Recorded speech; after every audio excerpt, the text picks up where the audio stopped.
पूछा गया, कई तरह की बातें हो रही है, ऐसा क्यों?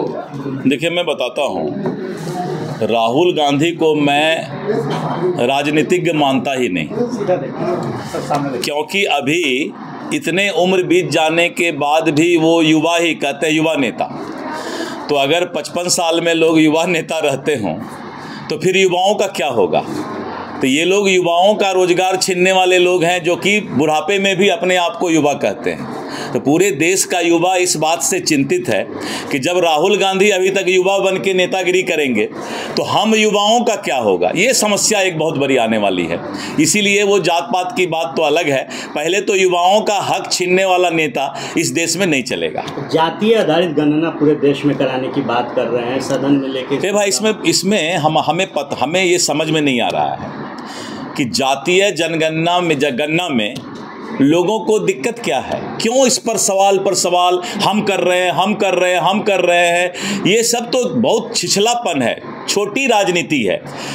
पॉलिटिशियन को भी अब थोड़ा सा अपना स्तर ऊंचा करना होगा, चाहे वो किसी भी पार्टी के नेता हों। नेताओं को अपना थोड़ा सा स्तर ऊपर करना होगा। रोज जो है एक ही चीज़ पर कभी ये दल चाहता है क्रेडिट लेना, कभी वो दल चाहता है क्रेडिट लेना। कुछ नया चीज़ सोचिए ना।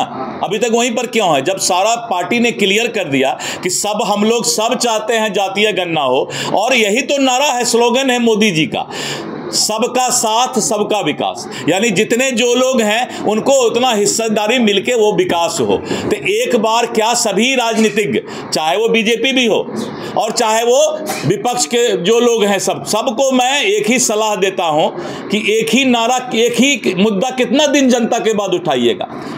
बासी हो गया ये मुद्दा, अब उसको हकीकत में बदलिए।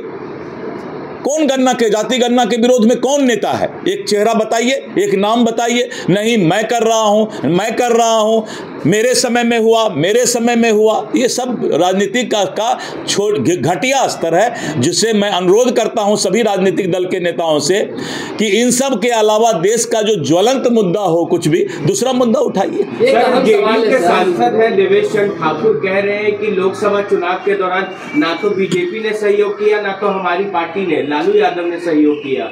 देखिए, ये उनका व्यक्तिगत जो भी बोले हो, अभी हमने सुना नहीं है। जब हम सुनेंगे तो उस पर बताएंगे आपको। नितिन गडकरी ने पत्र लिखा है निर्मला सीतारमण को कि टैक्स घटाया जाए, जो है बीमा कंपनी, जो जीवन बीमा जो होते हैं उसमें। देखिए, हर वक्त अच्छा सुझाव सबको देना चाहिए। मैं राजस्व मंत्री का जब कुर्सी संभाला तो मैंने कहा कि मंत्री का कुर्सी भ्रष्टाचारी नहीं होगा, और मैंने कहा कि अंचल कार्यालय के नीचे जो राजस्व कर्मचारी के साथ कुछ दलाल, माफिया, एजेंट गरीबों को ठगने का काम करते हैं, तो लोगों ने कह दिया कि अपने पार्टी के भ्रष्टाचार, बोल रहे हैं कि अपने विभाग में भ्रष्टाचार है।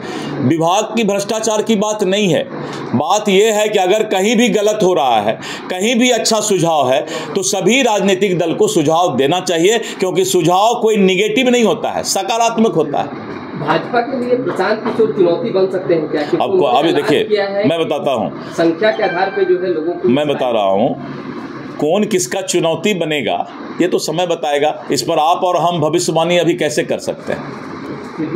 मैं बता रहा हूँ ना कि आप और हम भविष्यवाणी कैसे कर सकते हैं कि कौन चुनौती है, नहीं है। अभी प्रशांत किशोर को कौन सा गरीब जानता है यहाँ का? तो पहले गरीब की बात तो हो जाए, उसके बाद।